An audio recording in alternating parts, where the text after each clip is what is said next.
Previously, in your dreams, when I went back to Bob's bar, I discovered that he was missing. I started to play his guitar and somehow ended up in this forest dreamscape out of some kind of scroll. That's where I met Papirucci, the curator of the Dream Conservatory, who told me that Bob had been taken prisoner because he gave me a futurite crystal. In order to find Bob and break him out of prison, Papirucci helped me to find my figment, Font. Before Font and I could merge our minds, however, we were interrupted by... well, I'm not sure what it was. Or where we are now, for that matter. Or where we are now, for that matter. Where are we? I don't know. I can't see anything but us. It's just dark. Font, do you remember seeing anything odd when we left the Dream Conservatory? Well, I remember saying goodbye to Papirucci, and then you read the prices from that dream journal he gave you and opened the door. We walked through it, and here we are. Right, but that's not everything that happened. In between there and here, I woke up. Something woke me up. I feel like there's something important that I'm missing here, but I can't remember what happened. There's a road between your dreams and the way to learn. Although people dream every night, they only remember their dreams sometimes. Even when they remember their dreams, most people don't really understand how important they are, or the true purpose that dreams represent. That futurite crystal that Mom gave you is really rare. It acts like a type of dream don't drive. As you dream, miraculously your dream gets encoded onto the crystal, so you can literally have crystal clear recall of what has happened to you when you wake up. Think of the crystal as a bit of computer code. As long as you have that crystal in your brain and keep it with you, those experiences are installed in a part of your brain that you can access when you're awake. Of course, it all makes sense now. When I woke up, the amethyst crystal under my pillow in the waking world had been broken. It was like something woke me up and then tried to make sure that I couldn't come back.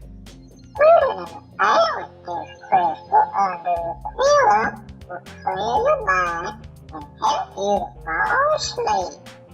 It also has the benefit that it interacts with the new futurite code in the brain and brings you back to the last place you were before you woke up, like a save point in a video game.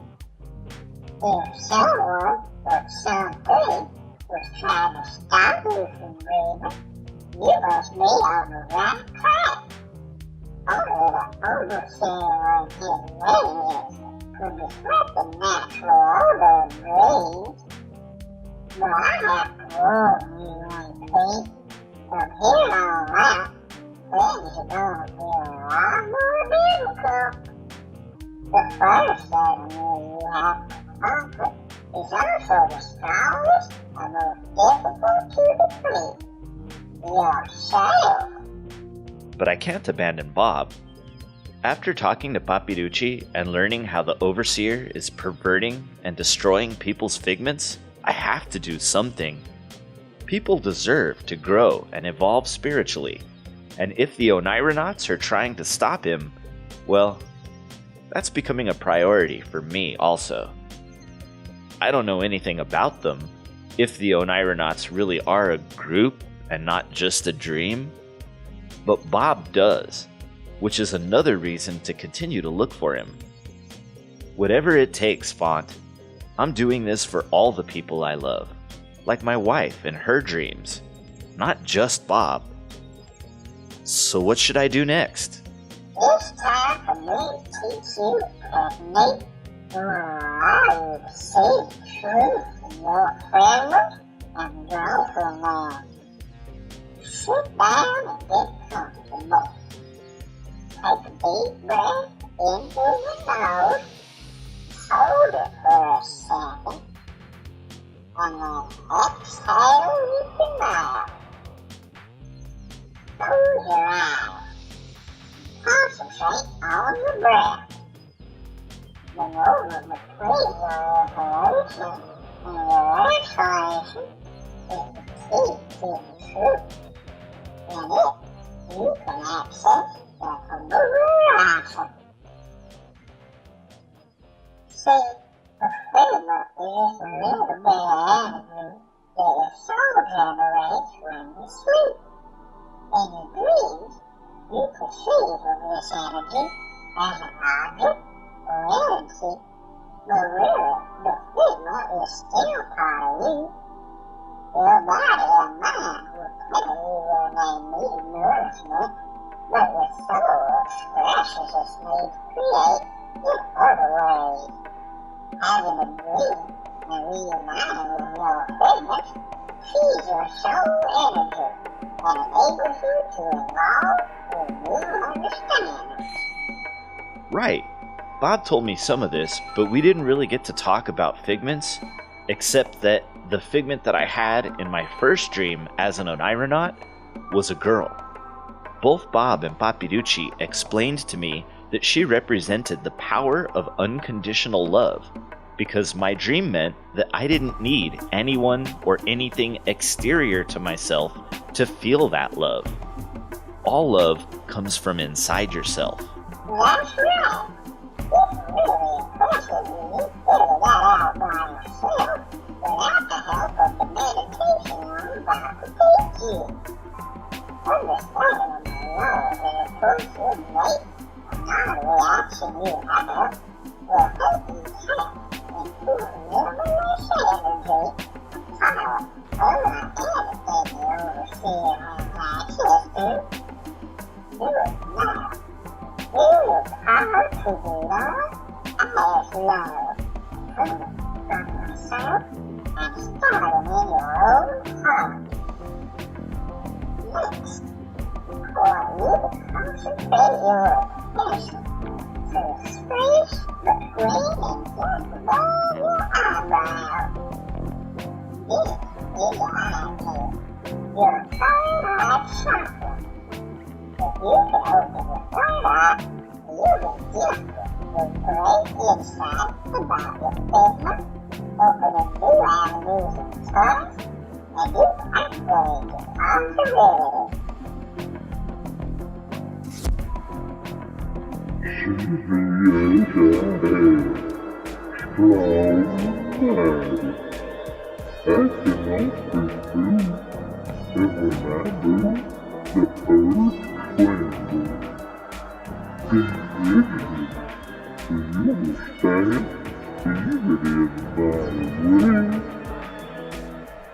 I get it.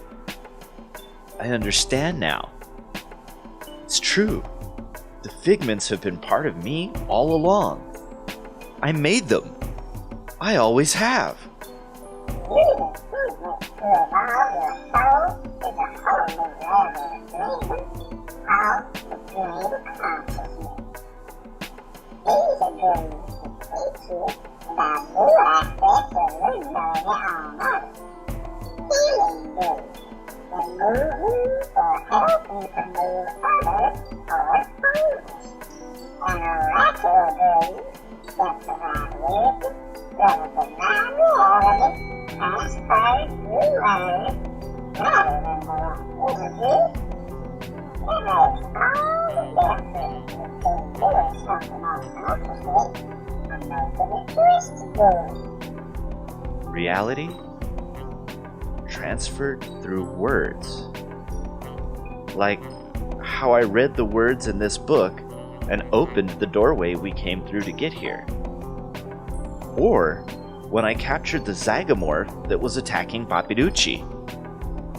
And look, here he is on page 311. You got it. Now that you understand how to use stirred eye chakra to integrate input into your phone, you can use this dream journal as a tool to navigate and document your dream journey. It can help you keep, trail, and communicate with sources of wisdom and guidance within you. Well, that sounds like just what we need to get started. Let's see. Whoa, this looks promising. Part 9. Finding a way out when you're lost inside yourself. According to this, it's the indecision, uncertainty, and self-doubt that keeps people trapped inside their own minds and prevents them from taking positive action in their own conscious spiritual evolution. It says here that the only way to be truly free from the overseer and move forward along a path that each of us determines independently is to face that part of ourselves that would submit to our baser impulses. Baser impulses? What's that supposed to mean? I think it means that when people make choices, regardless if they're awake or if they're dreaming, they can make a choice that benefits and enriches either only themselves or a choice that benefits others. Choosing something that is good for yourself but bad for everyone else is what the book means when it says baser impulses. What about making a choice that benefits everyone and yourself? Like if I made cookies, I made one for you and everybody, but I still got to eat one too. Those are the best kind of choices. Sharing is one of the most noble things that people have ever decided to do. Choices like that demonstrate the opposite of your baser impulses. I guess we could call them our nobler impulses, like helping, teaching, and healing. This part here explains how we have to face ourselves and compare the truth of our choices in our own hearts. We have to truly decide if we choose more of our noble or base impulses. Once we've done that, we'll have a clear understanding of which direction to take. Okay, Font, you ready? I'm ready, baby. Let's get in perspective.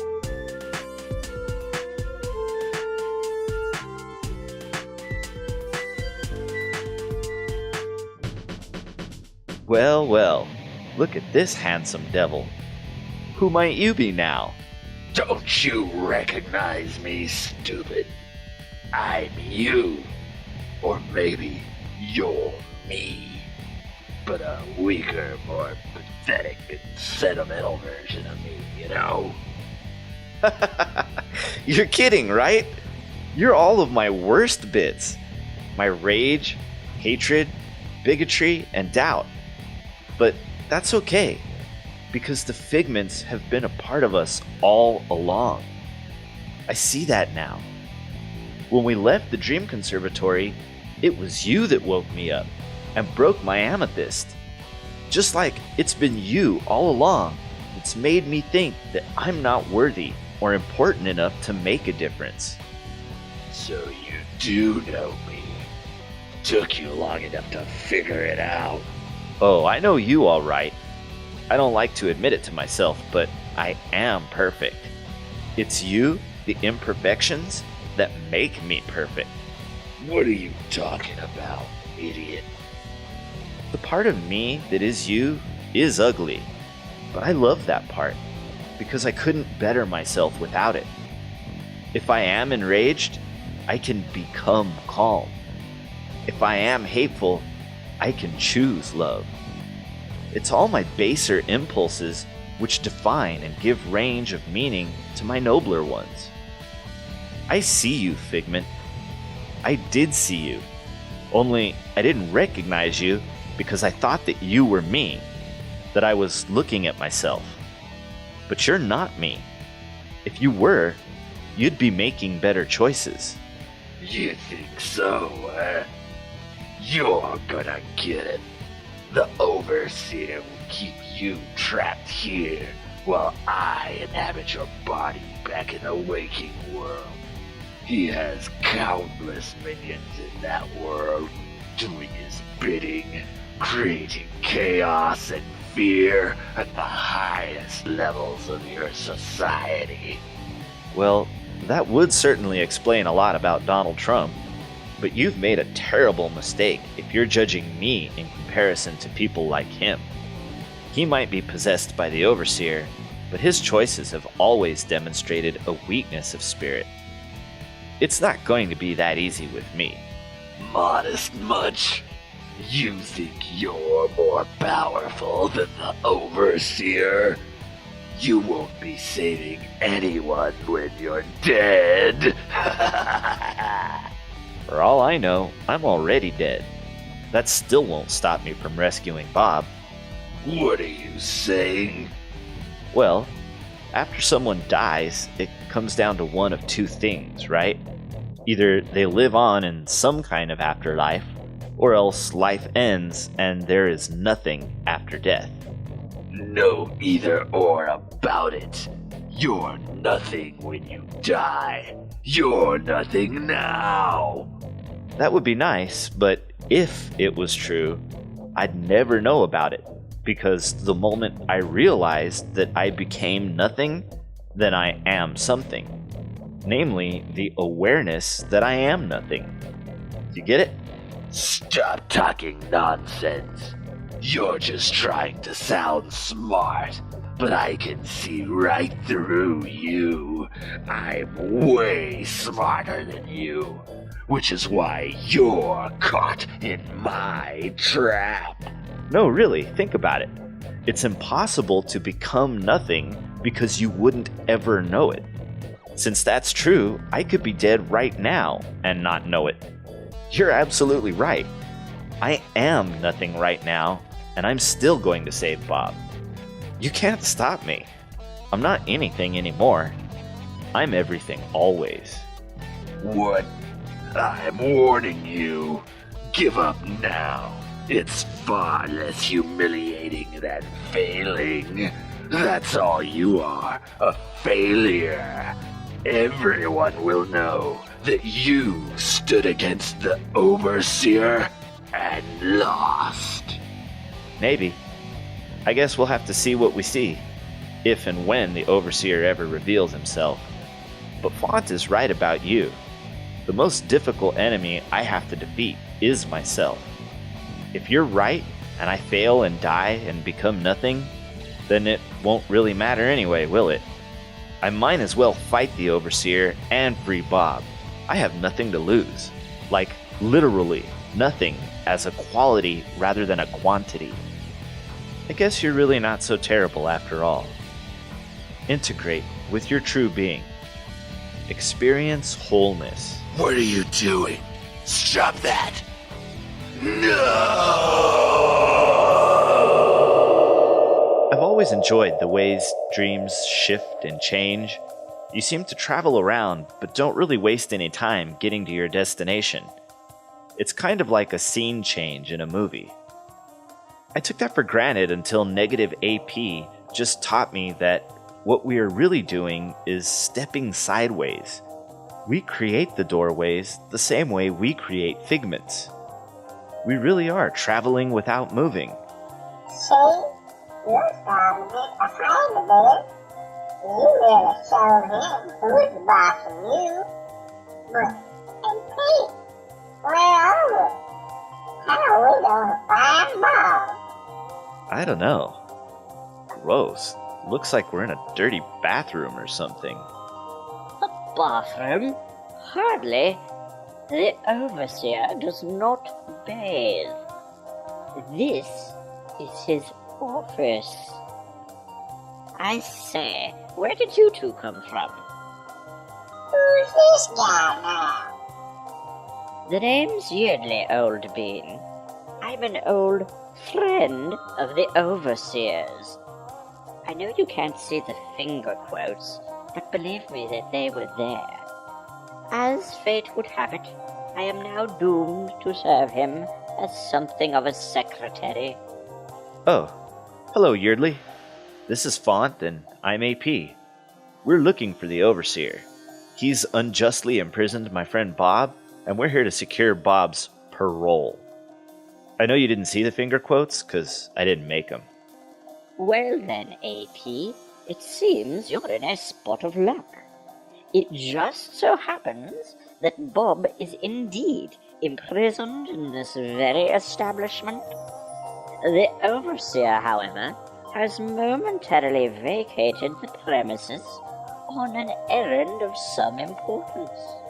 He should not return for some time yet. Well then, Font, we'd better get a move on. Thanks, Yeardley. Oh, and could you do something else for us? Give the Overseer a message from the part of me that is negative AP?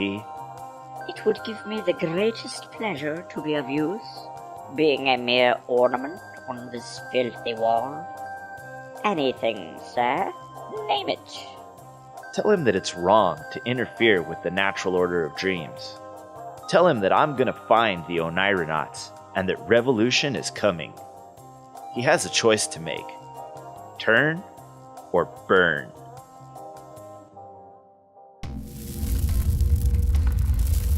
What's going on? Who's there? Step away from the door. Lieutenant Blood.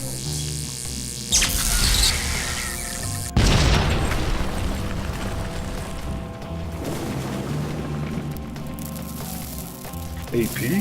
Is that you? Not anymore.